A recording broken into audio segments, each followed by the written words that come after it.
Good afternoon, children.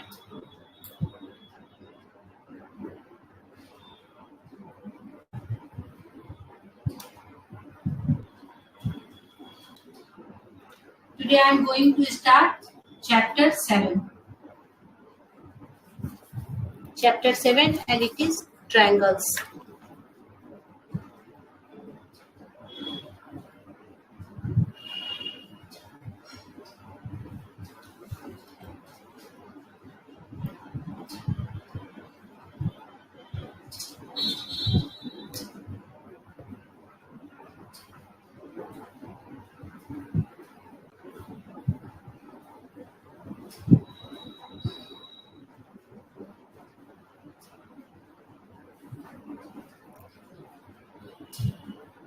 देखो बच्चों, आज हम लोग ज्योमेट्री का चैप्टर ट्रायंगल्स कर रहे हैं, ठीक है ना। ट्रायंगल्स जो चैप्टर है in class 9 we have to learn about the congruence. हमें कॉन्ग्रेंस के बारे में सीखना है कि कॉन्ग्रेंस क्या होता है। तो सबसे पहले चैप्टर स्टार्ट करने से पहले हम जानेंगे कि what is the congruence.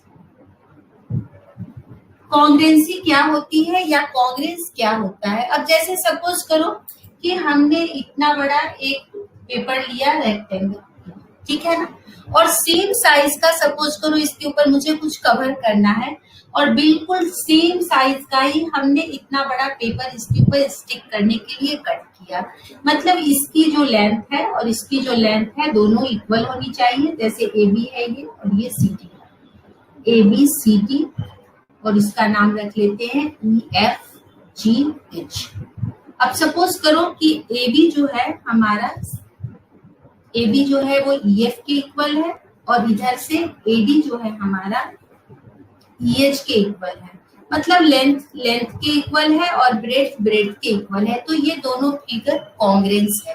Congruence का मतलब ये होता है कि अगर एक फिगर के ऊपर हम दूसरे फिगर को रख दें तो दोनों क्या हो जाएंगे, बिल्कुल एक दूसरे के इक्वल हो जाएंगे।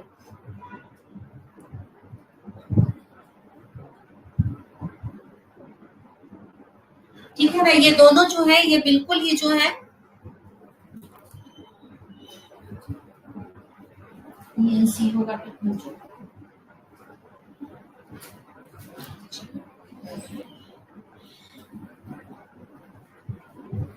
ठीक है ना। तो ये कॉन्ग्रेंस है। अब हमें इस क्लास में ट्रायंगल के बारे में पढ़ना है, ठीक है। तो ट्रायंगल के बारे में पढ़ना है तो सपोज करो मेरे पास एक ट्रायंगल ABC है और दूसरा जो हमारा ट्रायंगल है ये हमारा DEF है। अब देखो ट्रायंगल के पास 6 चीजें होती हैं। ट्रायंगल के पास 6 चीजें होती हैं। 3 तो साइड होते हैं और 3 क्या होता है हमारे पास, एंगल होते हैं। कोई भी हम दो ट्रायंगल ले रहे हैं बच्चों, तो हमारे पास क्या है, हमारे पास 3 साइड्स है और 3 एंगल्स हैं। अब जैसे सपोज करो ये वाली साइड इस साइड के इक्वल है, ये वाली साइड इस साइड के इक्वल है और ये वाली साइड इस साइड के इक्वल है। मतलब पहले ट्रायंगल का तीनों साइड दूसरे ट्रायंगल के तीनों साइड के इक्वल है। साथ ही साथ ये एंगल इस एंगल के इक्वल है, ये वाला एंगल इस एंगल के इक्वल है और ये वाला एंगल इस एंगल के इक्वल है। मतलब AB इक्वल है DE के, BC इक्वल है EF के और AC इक्वल है DF के। इसके बाद एंगल A एंगल D के इक्वल है, एंगल B एंगल E के इक्वल है और एंगल C एंगल F के इक्वल है। तब हम कहते हैं कि हमारा दोनों ट्रायंगल कॉन्ग्रेंस है, दोनों ट्रायंगल आपस में कॉन्ग्रेंट है। This is known as triangle ABC। ये है हमारी कॉन्ग्रेंसी की साइन, शायद आप 7th क्लास में भी पढ़े होंगे। Triangle ABC is congruent to triangle DEF। Okay, अब हमारे 9th में ट्रायंगल के बारे में ही करना है, रेक्टेंगल या सर्कल के बारे में नहीं करना। तो कॉन्ग्रेंट का मतलब सेम साइज, मतलब एक के ऊपर अगर हम दूसरे को रख दें तो दोनों एक दूसरे को फुली कवर कर ले तो हम कहते हैं, जो सेम साइज होता है ना बच्चों, बिल्कुल सेम साइज, जैसे सॉरी एक 5 सेंटीमीटर की रेडियस की आप एक सर्कल ड्रॉ करते हो और दूसरा सर्कल भी 5 सेंटीमीटर रेडियस का ड्रॉ करते हो, और ड्रॉ करके दोनों सर्कल को कट करके एक सर्कल के ऊपर दूसरा सर्कल रखोगे तो दोनों सर्कल एक दूसरे को फुली कवर कर लेंगे। इसी तरह से अगर ये 6 कंडीशन दोनों ट्रायंगल के फुलफिल हो रहे हैं तो दोनों ट्रायंगल को अगर हम एक दूसरे के ऊपर रख दें तो ये दोनों फुली कवर कर लेंगे। और ये जो सिचुएशन है इसको हम कहते हैं कॉन्ग्रेट, या ये जो इक्वल जो होना होता है इसको हम कहते हैं कॉन्ग्रेंस, या ये फेनोमेना को कॉन्ग्रेंसी। दो तरह की चीजें पढ़नी है। जब आप 10th क्लास में आओगे तो आप सिमिलरिटी पढ़ोगे और सिमिलर पढ़ोगे। यहाँ पर सिमिलरिटी एक अलग चीज है और कॉन्ग्रेंसी एक अलग चीज है। सिमिलर का मतलब जैसे सपोज करो, अब जैसे सपोज कर लो कि सारे बॉयज हैं, सब बिल्कुल एक जैसे नहीं होते, सबकी लेंथ, सबकी हाइट, सबका जो भी फिजिकल जो वेट है इक्वल नहीं होता, सबके फेसेज भी सेम नहीं होते, लेकिन all boys are identical so they are similar, all girls are similar. ये हो गया। अब जैसे आप मैंगो खाते हो, तरह तरह के मैंगो होते हैं, अलग अलग क्वालिटी की मैंगो होते हैं, तो वो सब सिमिलर कहेंगे। बट ये कोई जरूरी नहीं है कि दोनों आम बिल्कुल सेम साइज सेम वेट, लेकिन सिमिलरिटी से कॉन्ग्रेंसी में डिफरेंस है। कॉन्ग्रेंसी का मतलब होता है बिल्कुल सेम साइज का होना। तो ट्रायंगल के केस में जब भी हम कॉन्ग्रेंसी की बात करेंगे, if triangle ABC is congruent to triangle DEF, then all 3 sides are equal and all 3 angles are also equal. लेकिन हमारे पास बच्चों कुछ कंडीशन है, मतलब हर बार हमें 6 चीजों को मेजरमेंट करने की जरूरत नहीं है। हमारे लिए कॉन्ग्रेंसी के 3 रूल बना दिए गए हैं। आप ध्यान देना बेटा, ज्योमेट्री की एक्सरसाइज है और आप अगर समझोगे नहीं तो आपको बिल्कुल समझ में नहीं आएगा ये। तो यहाँ पे कॉन्ग्रेंसी के लिए कुछ रूल बना दिए गए। पहला कॉन्ग्रेंसी का रूल जो है ये हमारे एक्सियम के फॉर्म में है। ये कहता है, इसका नाम है SAS, जिसका मतलब होता है साइड एंगल साइड। इसका मतलब ये है बच्चों की, जैसे मैं यहाँ पर आपको 6 थिंग्स लिखी, 3 साइड और 3 एंगल्स, तो कोई जरूरी नहीं है बच्चों की ये 6 के 6 इक्वल हो। इस 6 में कोई 3 भी अगर हम इक्वल कर लें, अब उस 3 में क्या, जैसे इसी दोनों ट्रायंगल के मैं बता रही हूँ, इसी दोनों ट्रायंगल को लेकर अगर मेरे पास ए बी इक्वल दिया हुआ है DE के और BC इक्वल दिया हुआ है EF के, और इन दोनों के बीच का एंगल, अगर एंगल B मिला हुआ है एंगल E के, तब भी हमारा ट्रायंगल ABC जो है वो कॉन्ग्रेंट हो जाएगा ट्रायंगल DEF के। ठीक है ना बच्चों, मतलब बाकी के 3 चीजें मेजर करने की जरूरत नहीं है। हम अगर ये 3 भी हमें मिल गए, मतलब 2 साइड और उन दोनों साइड के बीच का एंगल, ये नहीं कि साइड ये दोनों ले लो और एंगल ये या ये ले लो, नहीं, जो 2 साइड आप ले रहे हो उन्हीं दोनों साइड के बीच का एंगल होना चाहिए। अगर आप ये दोनों साइड ले रहे हो तो उसके बीच का एंगल, अगर ये दोनों साइड ले रहे हो तो उसके बीच का एंगल। तो इस तरह से आप आराम से, अगर आपको ये SAS मिला हुआ है, this is known as SAS congruency. तो अगर आपको ये 3 चीजें मिली हैं तो दोनों ट्रायंगल आपके कॉन्ग्रेंट हो जाएंगे। ठीक इसी तरह से सेकंड थिंग जो हमारा है, सेकंड जो हमारा है बच्चों, वो हमारा है ASA। इसे कहते हैं एंगल साइड एंगल। फिर मैं इन्हीं दोनों ट्रायंगल से बताती हूँ। अगर हमारा एंगल A एंगल D के इक्वल है, एंगल B एंगल E के इक्वल है, और इन दोनों एंगलों के बीच की साइड है AB और DB, तब भी जो है ये दोनों ट्रायंगल कॉन्ग्रेंट हो जाएंगे। Triangle ABC is congruent to triangle DEF, no problem. अब थर्ड, ये था फर्स्ट, ये था second, and now we have come to the third congruency rule. Third one is SSS, this is known as side side side side side side, इन्हीं सी triangle में फिर बता रही हूँ। अगर ABDE के इक्वल है, BCEF के इक्वल है और ACDF के इक्वल है, तो हमें एंगल को मेजर करने की जरूरत नहीं है। अगर पहले ट्रायंगल का तीनों साइड दूसरे ट्रायंगल के तीनों साइड के इक्वल हो गया तो भी दोनों ट्रायंगल कॉन्ग्रुएंट हो जाएंगे। Triangle ABC is congruent to triangle DEF। ये एक और है बच्चों RHS, वो मैं भी बताती हूँ क्योंकि ये हमारा ट्रायंगल राइट एंगल ट्रायंगल नहीं है। अगर कोई भी सिंपल ट्रायंगल है, जैसे ये हमारा एनी कोई भी ट्रायंगल है, ये स्केलिन भी हो सकता है, आइसोसेलेस भी हो सकता है, इक्विलैटरल भी हो सकता है, इससे कोई डिपेंड नहीं है, बट ये राइट एंगल ट्रायंगल नहीं है।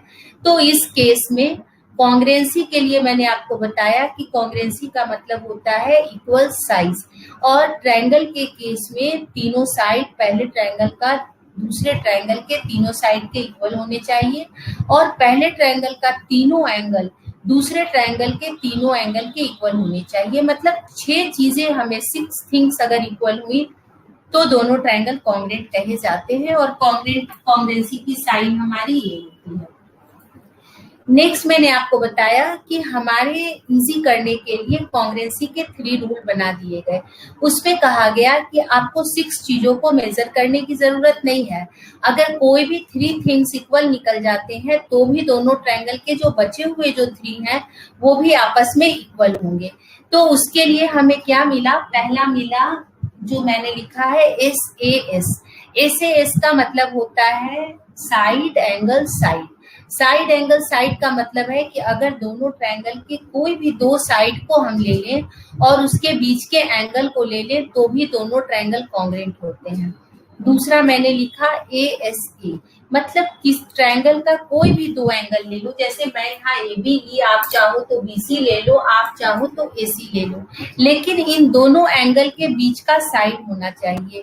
अगर वो भी इक्वल है तब भी बाकी के 3 मेजर करने की जरूरत नहीं है, आपको ट्रायंगल कॉन्ग्रुएंट हो जाएगा। और थर्ड वन जो है बच्चों, थर्ड वन है SSS। SSS का मतलब होता है कि अगर पहले ट्रायंगल का तीनों साइड दूसरे ट्रायंगल के तीनों साइड के इक्वल हो तो भी दोनों ट्रायंगल कॉन्ग्रुएंट होंगे, और दोनों ट्रायंगल कॉन्ग्रुएंट होंगे और उसके लिए मुझे एंगल मेजर करने की जरूरत नहीं है। अगर आप तीनों साइड इक्वल ड्रॉन करते हो तो आपका दोनों ट्रायंगल खुद ब खुद कॉन्ग्रुएंट हो जाएगा। यहाँ तक किसी बच्चे को कोई दिक्कत है तो बोलो मुझे। यहाँ तक किसी बच्चे को कोई प्रॉब्लम है? और आप एक बार इसको नोट डाउन कर लो। ये तीनों थ्योरम भी हमें प्रूव करने हैं चिल्ड्रेन, हमें ये तीनों थ्योरम भी प्रूव करने हैं, वो भी मैं समझाऊंगी। लेकिन डायरेक्ट थ्योरम बताती तो आपको कुछ समझ में नहीं आता, इसलिए ये समझो 7th चैप्टर का पूरा मैंने आपको क्या पढ़ना है क्या नहीं पढ़ना है, उस पूरे 7 चैप्टर का मैं यहाँ पर ब्रीफिंग कर दी कि ब्रीफिंग में हमें आगे क्या क्या करना है। एक राइट एंगल ट्रायंगल बच रहा है बच्चों, वो मैं भी बताती हूँ, एक बार आप इसे नोट डाउन कर लो, फिर अगर हो जाए तो डन लिख देना, देन मैं फिर आपको आगे कराऊंगी। ठीक है, done children?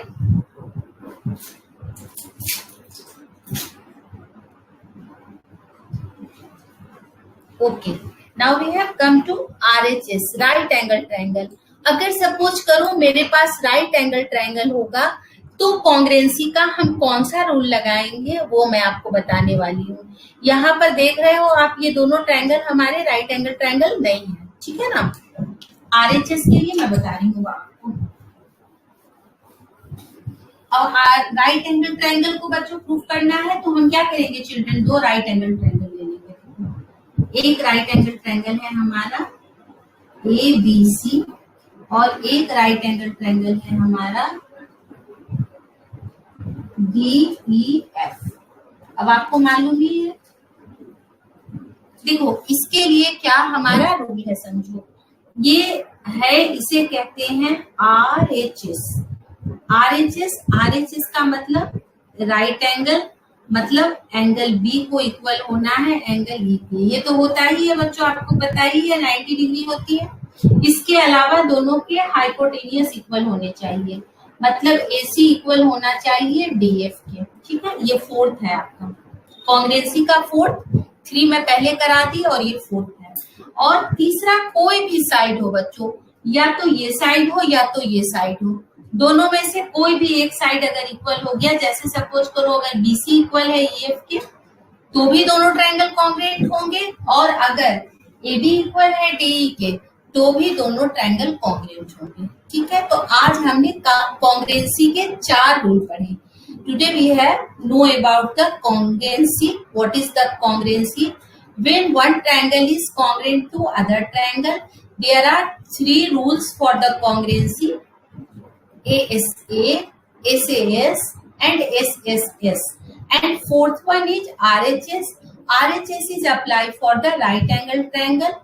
R means right angle, H means hypotenuse, and S means any one side. जो भी हम कॉन्ग्रुएंसी रूल लिखते हैं वो कॉन्ग्रुएंसी रूल में ही आंसर छुपा हुआ है। आप ASA लिख रहे हो, this means angle side angle, but ये हमेशा क्लियर रखना कि 2 एंगल और उसके बीच की साइड, 2 साइड और उसके बीच का एंगल। ठीक है बच्चों, यहाँ तक किसी को कोई प्रॉब्लम है तो आप वापस मुझसे पूछ सकते हो, मैं रिपीट। अगर ये कॉन्सेप्ट बेटा आपका क्लियर है आप सबका, तभी आपको आगे ज्योमेट्री समझ में आएगी, क्योंकि ज्योमेट्री जो होती है बेटा थ्योरम बेस्ड होती है। तो यहाँ पर ये हमारे 4 ये थ्योरम्स हैं जो मैंने आपको ये कराए, ये 4 थ्योरम्स है। पहला एक्सियोम है जिसकी हेल्प से हम बाकी के आगे 3 करेंगे। तो अगर आपको ये कॉन्सेप्ट समझ में नहीं आएगा तो आप एक्सरसाइज के क्वेश्चंस नहीं बना पाओगे। तो किसी बच्चे को अगर दिक्कत है तो आप वापस पूछ सकते हो, मैं वापस आपको यहाँ पर समझा दूंगी। ठीक है, कर लिया सब बच्चों ने यहाँ तक? फिर मैं आपको पहला थ्योरम जो है वो प्रूव करके दिखाऊंगी। ठीक है,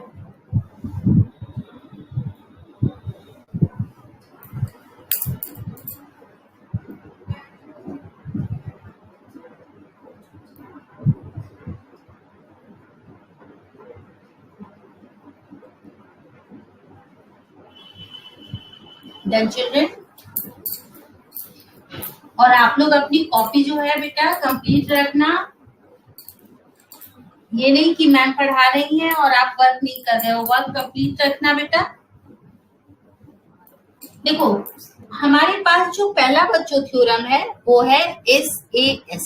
ठीक है ना, फर्स्ट जो हमारा थ्योरम है, पहला थ्योरम जो हमारा ये है SAS। अब आप समझ ही गए होंगे, मैं आपको ऑलरेडी पहले सब समझा चुकी हूँ। मैं बुक के थ्योरम स्टार्ट करने से पहले आपको ब्रीफिंग में पूरी चैप्टर समझा दी ताकि आपको समझ में आ जाए। अब आपको आसानी से समझ में आ रहा होगा कि ये थ्योरम कह रहा है कि अगर कोई 2 ट्रायंगल हैं, उनके 2 साइड और उनके बीच का एंगल इक्वल है तो दोनों ट्रायंगल कॉन्ग्रुएंट होंगे। अब ये तो होंगे इसने तो बोला, बट कैसे होंगे पहले हमें ये भी समझना है कि ये कैसे होंगे।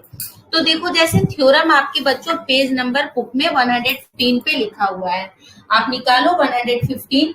देखो लिख रखा है 2 triangles are congruent if 2 angles and the included side। ये जो हमारा पहला जो थ्योरम है बेटा ये ASA है, और ये जो है इसको एक्सियोम के तौर पर यूज करेंगे। एक्सियोम का मतलब होता है, जैसे आपको याद होगा कि जब आप प्रूफ करते थे कि ये वर्टिकली अपोजिट एंगल इक्वल होते हैं तो आप इसमें लीनियर पेयर का कॉन्सेप्ट लगाते थे ना कि ये दोनों 180। तो ये जो लीनियर पेयर था बच्चों ये हमारा एक्सियोम था, मतलब ये पहले से हमारे लिए प्रूव है। तो यहाँ पर SAS हमारे लिए प्रूव है। SAS हमारे लिए प्रूव है, इसका मतलब ये होता है कि हम इसको यूज करेंगे कि अगर ट्रायंगल के 2 साइड और उनके बीच का एंगल इक्वल है तो ये भी वाला जो कॉन्सेप्ट है ASA ये भी इक्वल होगा। तो हमारा पहला जो थ्योरम है ये 7.1 है। ये 7.1 कहता है 2 triangles are congruent if 2 angles and the included side of the one triangle are equal to 2 angle and the included side of the other triangle। ठीक है, तो अब यहाँ पर देखो ये हमारा है थ्योरम। अगर हम 2 ट्रायंगल लेते हैं बच्चों, थ्योरम को लिखने का एक तरीका होता है जो आपको पहले भी एक्सरसाइज में मैं बता चुकी हूँ, एक चैप्टर और हमने कर रखा है। जो बुक का है वही ले रही हूँ मैं, DEF। थ्योरम आप बुक से भी लिख सकते हो बच्चों, कोई दिक्कत नहीं है। थ्योरम जो होता है एज इट इज होता है ना। तो मैं बुक के ही नॉमेनक्लेचर ले रही हूँ, अगर कहीं पर आपको दिक्कत हो तो आप बुक की हेल्प ले सकते हो। अब इसको देखो, लिखने का एक तरीका होता है। सबसे पहले हम गिवन लेते हैं। तो गिवन में हमें क्या मिला हुआ है बच्चों? गिवन में मिला हुआ है एंगल बी, ये वाले को देखते हैं। Angle B is equal to angle E. जैसे हम कोई भी दो ले सकते हैं बच्चों, बार बार बता रही हूँ, ए भी ले सकते हैं, बीसी भी ले सकते हैं, ए बी भी ले सकते हैं, एसी भी ले सकते हैं। मैं बुक वाले ही ले रही हूँ। बी ई के इक्वल है, सी जो है बच्चों एफ के इक्वल है, ठीक है ना। और ये जो बीसी हमारा है ये इक्वल है ई एफ के। ये वाला एंगल इस एंगल के इक्वल है और ये एंगल हमारा इस एंगल के इक्वल है, और इन दोनों के बीच की side BC is equal to EF। तो देखो बच्चों, हमें क्या प्रूफ करना है? हमें ये बताना है कि ट्रायंगल ABC जो है ये कॉन्ग्रेंट है ट्रायंगल DEF, ठीक है ना। यहाँ तक किसी को कोई दिक्कत नहीं है? अब यहाँ पे हमें ये प्रूफ करना है कि ट्रायंगल ABC जो है वो ट्रायंगल DEF के सिमिलर है। अब देखो, हमें दो ट्रायंगल मिले हैं बच्चों यहाँ पे, ठीक है ना। दो ट्रायंगल मिले हैं, तो यहाँ पर देखो क्या क्या पॉसिबिलिटी हो सकती है। पॉसिबिलिटी हमारे पास देखो तीन हो सकती है। एक तो अब जैसे ये मुझे यहाँ पे मिला हुआ है, ये वाली देखो, ये वाला तो ये इतना पार्ट मिला हुआ है। अब मैं ना इस पर कंसीडर कर रही हूँ, ध्यान से समझना। यहाँ पर तीन केसेस पॉसिबल हैं। पहले केस में AB DE के इक्वल हो जाए, दूसरे केस में AB DE से छोटा हो जाए, या तीसरे केस में AB DE से बड़ा हो जाए। कुछ भी हो सकता है बच्चों, वापस समझना। मैं यहाँ पे समझा रही हूँ, ये गिवन है, ये इसके इक्वल, ये इसके इक्वल, और बीच की साइड के इक्वल। अब मुझे इसको जस्टिफाई कर देना है कि 6 में से ये तीन चीजें भी इक्वल हो तो दोनों ट्रायंगल कॉन्ग्रेंट होते हैं, ठीक है। और मेरे पास एडवांस में ये है, इसकी मैं हेल्प लूंगी, जैसे हम वहां पे लीनियर पेयर की हेल्प लेते थे। मतलब मुझे ये पता है कि अगर दो साइड और उसके बीच का एंगल इक्वल हो जाए तो दोनों ट्रायंगल कॉन्ग्रेंट होते हैं। इसकी मैं हेल्प ले सकती हूँ इसको प्रूफ करने में। थ्योरम को लिखने का एक पर्टिकुलर वे होता है। सबसे पहले जो गिवन है वो हम लिखते हैं, फिर जो हमें प्रूफ करना है वो हम प्रूफ लिखते हैं। इसके बाद अगर किसी कंस्ट्रक्शन की जरूरत होती है चिल्ड्रन, तो फिर हम कंस्ट्रक्शन करते हैं, और अगर विदाउट कंस्ट्रक्शन हमारा सॉल्व हो जाता है तो हम विदाउट कंस्ट्रक्शन सॉल्व कर लेते हैं। अब इन दोनों ट्रायंगलों में ये दोनों एंगल और इसके अलावा हम तीसरे साइड पर हम सोच रहे हैं। तो तीसरे साइड में बच्चों तीन पॉसिबिलिटी है, या तो ये वाला जो साइड है दोनों आपस में इक्वल हो जाए, या दोनों आपस में बड़े छोटे हो, मतलब ये बड़ा हो ये छोटा हो, या ये छोटा हो ये बड़ा हो। अब इन तीनों केस को हमें जस्टिफाई करना है। सबसे पहले मैं फर्स्ट केस ले रही हूँ कि ये हमारा प्रूफ है, और अब प्रूफ में केस वन में हमारे पास AB जो है बच्चों वो इक्वल है DE के, ठीक है ना। AB इक्वल है DE के। अब देखो, in triangle ABC and triangle DEF, AB is equal to DE, और ये तो इक्वल दिया ही हुआ था बच्चों, BC is equal to EF, given है ना। और ये हमने सपोज किया है, और साथ में मुझे मिला हुआ है angle B is equal to angle E। अब देखो क्या हो गया, by SAS triangle ABC is congruent to triangle DEF। हो गया ना proof, triangle ABC is congruent to triangle DEF। किसी बच्चे को कोई दिक्कत? पहला केस था, पहले केस में हमने माना कि ये वाला जो साइड है रेदर देन जो इक्वल गिवन है वो इक्वल है। तो इक्वल है तो बच्चों देखो, ये इसके इक्वल, ये इसके इक्वल, और उसके बीच का एंगल इक्वल, तो SAS मैं बता रही हूँ कि ये हमारा एक्सियोम है लीनियर पेयर की तरह बच्चों, और इस एक्सियोम की हेल्प से हमने इसको प्रूव कर लिया। अभिजीत, मैं जो ये बता रही हूँ बेटा आप समझ लो थ्योरम को, और जैसे जैसे मैं लिख रही हूँ आप सेम टू सेम आप अपनी कॉपी में लिखो। अभी आपको कोई नीड नहीं है पेज नंबर की, आप इसे नोट डाउन करो, फिर मैं आपको केस 2 बताऊंगी।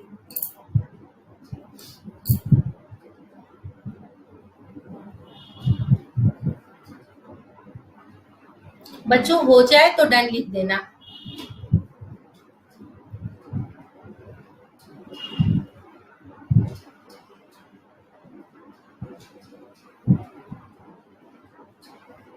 सबसे इजी मेथड है बच्चों, बड़े आराम से आपको समझ में भी आ जाएगा। सब बच्चे को आ रहा है ना समझ में? और अगर आप ध्यान नहीं दोगे बच्चों, सोचोगे मैम तो थ्योरम प्रूफ कर रही हैं, तो फिर आपको एक्सरसाइज बनाने में बहुत ज्यादा दिक्कत आने वाली है। इसलिए आप आराम से समझना, अगर आपका समझा होगा तभी एक्सरसाइज बना पाओगे, अदरवाइज आप नहीं बना पाओगे एक्सरसाइज। Done children? ठीक है।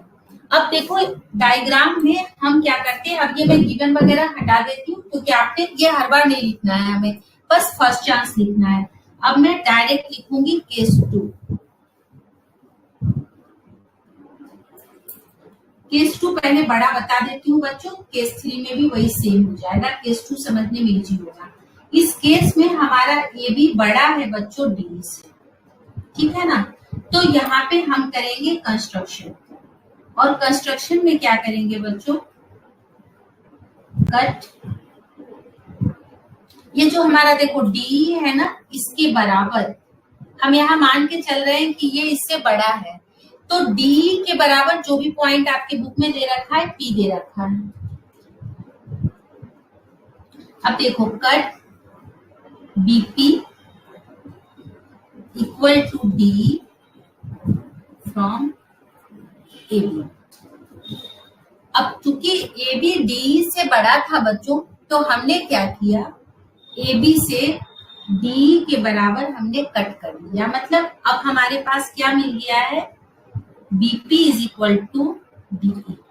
ये कंस्ट्रक्शन से बाय कंस्ट्रक्शन। अब देखो बच्चों ये तो गिवन था ही था, क्या था गिवन हमारे पास, BC is equal to EF, ठीक है ना?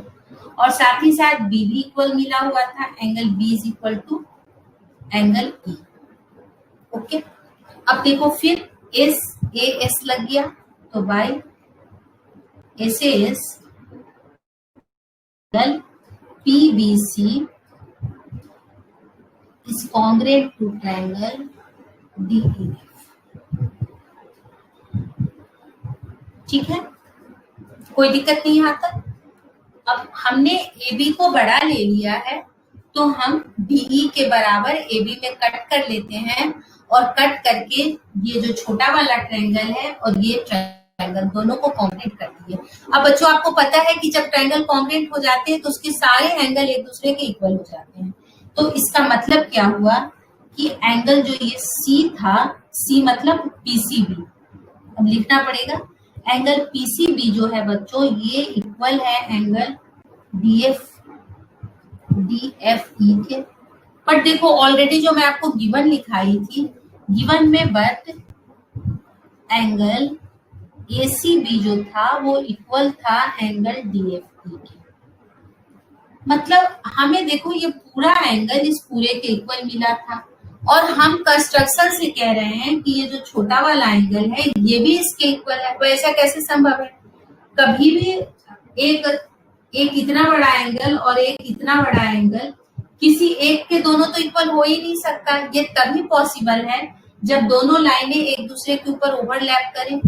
कभी ऐसा संभव है कि एक इतना बड़ा भी, ये वाला जो देखो जिसमें मैं ऐसे डॉट डॉट बनाई हूँ, ये भी इसके इक्वल है और ये पूरा भी पूरा के इक्वल है? कभी पॉसिबल नहीं है। क्या लिखोगे? This is only possible. बच्चों ऊपर लिख रही हूँ, यहाँ पे लिखना नहीं जा रहा है ना।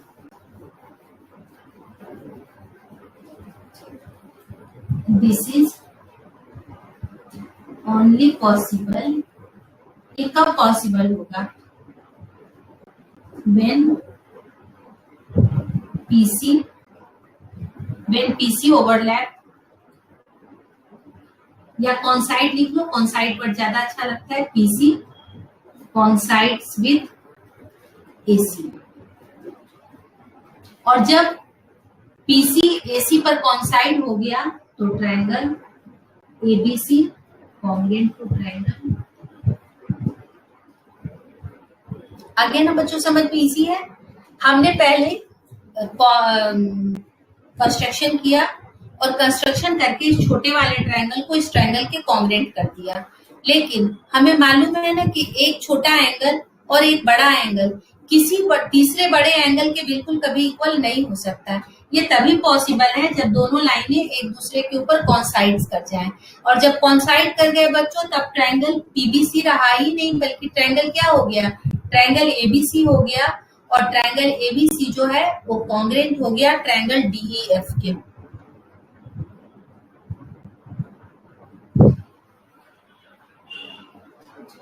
और अब नेक्स्ट देखो थर्ड केस। थर्ड केस में बेटा ये छोटा है तो सेम चीज कर लेंगे। थर्ड केस में ये छोटा है ना बच्चों, तो पी को यहाँ ले लेंगे हम। थर्ड केस में पी को क्या करेंगे? हम यहाँ ले लेंगे और इधर मिला देंगे। अब ये वाला मैं बनाऊंगी नहीं, ये आप खुद बनाना। देखो मैं बता रही हूँ।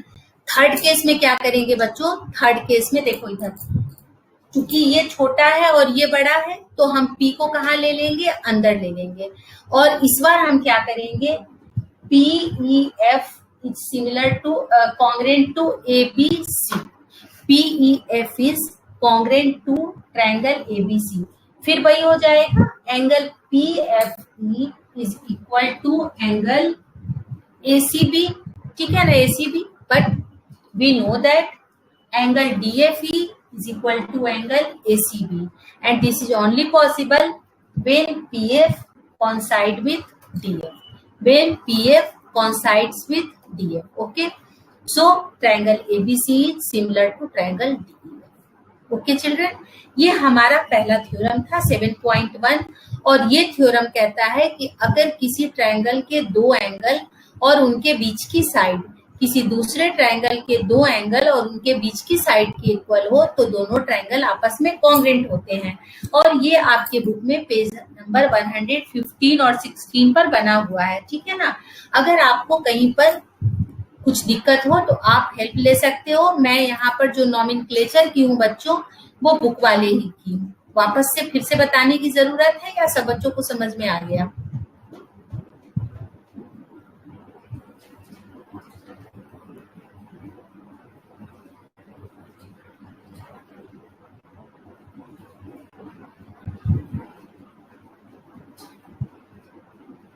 आ गया ना बच्चों समझ में?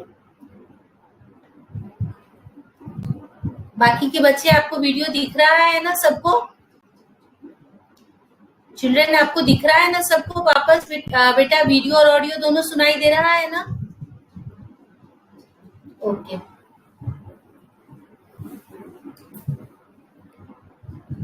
अब बेटा ये जो हमने जो ये थ्योरम किया, इसी से हमारी पहली एक्सरसाइज है। ये कर लिया बच्चों आपने सब? तब मैं आपको 7.1 का एक क्वेश्चन बताती हूँ। आपको ये समझ में आ गया बच्चों तो एक्सरसाइज बहुत इजी हो जाएगी हमारे लिए, है ना? सबने कर लिया इसे?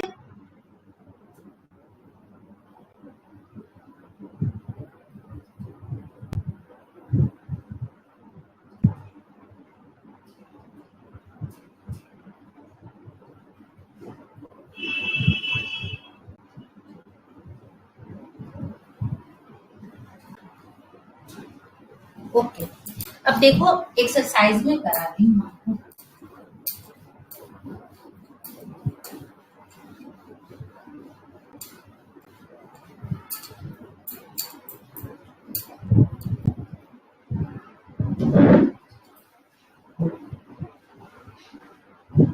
बहुत इजी है, अगर आपको समझ में आ गया है। देखो बच्चों यहाँ पर एक मुझे डायग्राम मिला हुआ है इस तरह से।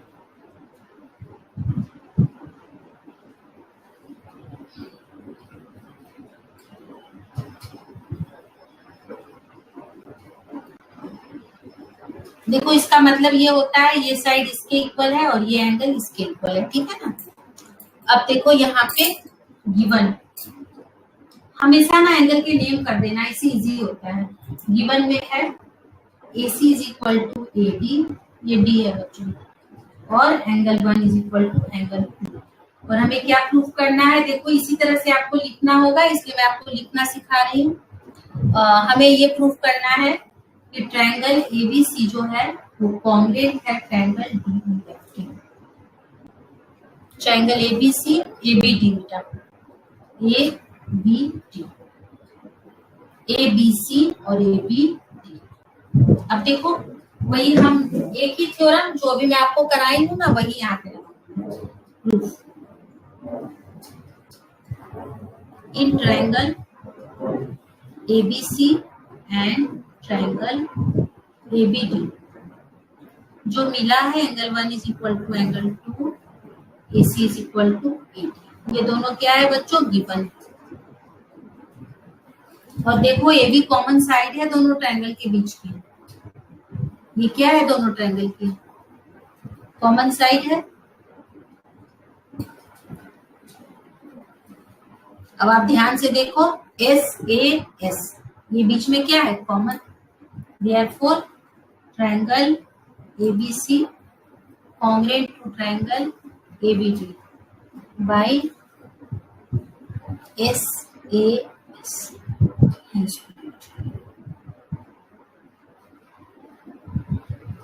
आगे बच्चों समझ में इजी है ना, मतलब दो तो हमें मिले थे और तीसरा हमें खुद सोच के निकालना था, और ये तीसरा क्या था, ये तीसरा बीच की हमारी कॉमन साइड थी, है ना। तो अब आपको इसी तरह से हम ये अभी तो एक एक थ्योरम है और एक एक एक्सरसाइज है, तो ये ऑलमोस्ट इस पूरे एक्सरसाइज में सिर्फ हम SAS को ही यूज करेंगे, है ना। आपको कुछ नहीं करना है, आपको पहचानना है। अब जैसे मैं ना सेकंड क्वेश्चन सेकंड बोल रही हूँ, आप अपनी बुक में देखो। देखो बुक में जो है ना पहले ABD है, ABD और BAC, ठीक है, ABD और BAC। अब देखो दो एंगल बच्चों इक्वल मिला हुआ है, दोनों का दो साइड भी इक्वल मिले हुए हैं, और देखो दोनों का बेस कॉमन है AB, तो हो गए दोनों ट्रायंगल कॉन्ग्रुएंट। और जब बेटा दोनों ट्रायंगल कॉन्ग्रुएंट हो गए, तो आपको पता है कि जब कॉन्ग्रुएंस होते हैं तो बचे हुए भी साइड उसके इक्वल होते हैं, इसको कहते हैं CPCT। CPCT का मतलब होता है corresponding part of congruence, congruent लिख लो, congruent triangles। तो 3 से तो आपने प्रूफ किया बच्चों, और जो बचे 3 है वो भी इक्वल हो जाएंगे। तो देखो पहले वाले ही ट्रायंगल का पार्ट है BD, उसका देखो थर्ड साइड है BD, और दूसरे ट्रायंगल का क्या है, थर्ड पार्ट AC, हो गए इक्वल। और जब ये दोनों बच्चों इक्वल हो गए ना, तो अब आप ट्रायंगल ले सकते हो ABD, और क्या ले सकते हो, और तीसरे में एंगल है तो एंगल भी इक्वल हो गए। पहले ट्रायंगल को हमने कॉन्ग्रुएंट कर दिया, ट्रायंगल को कॉन्ग्रुएंट इक्वल करने के लिए AB हमारा कॉमन साइड हो गया, जैसे इसमें हम बनाए थे। आप हमेशा जब ट्रायंगल पहचाना बच्चों तो हाथ से ढक लेना, जो फालतू पार्ट है उसको हाथ से जब कवर कर लोगे तो आपको इजीली ट्रायंगल दिख जाएगा। और जब ट्रायंगल बेटा दोनों कॉन्ग्रुएंट हो गए, तो 3 तो आपने इक्वल किया, क्या क्या इक्वल किया, AB equal to AB, AD equal to BC, and third one angle ABC is equal to angle BAD। अब इसके अलावा जो बच गए 2 एंगल और एक साइड, वो भी आपस में क्या होंगे, इक्वल। क्या लिखेंगे उसके सामने, बाई CPCT। CPCT का मतलब क्या होता है, corresponding part of congruent triangle. 3 तो हमने दिखा दिए, और बचे के 3 जो है वो उसके कोरिस्पॉन्डिंग पार्ट है, जो कॉन्ग्रुएंट होने से इक्वल होते हैं। ओके, आप लोग यहाँ थर्ड तक बनाकर लाना बच्चों कॉपी में, फर्स्ट सेकंड थर्ड, और थ्योरम करके आना। फोर्थ से मैं आपको फिर नेक्स्ट क्लास में एक्सप्लेन करूंगी। ओके, किसी बच्चे को कोई प्रॉब्लम तो नहीं है, सबको आ गया ना समझ में बेटा अच्छे से।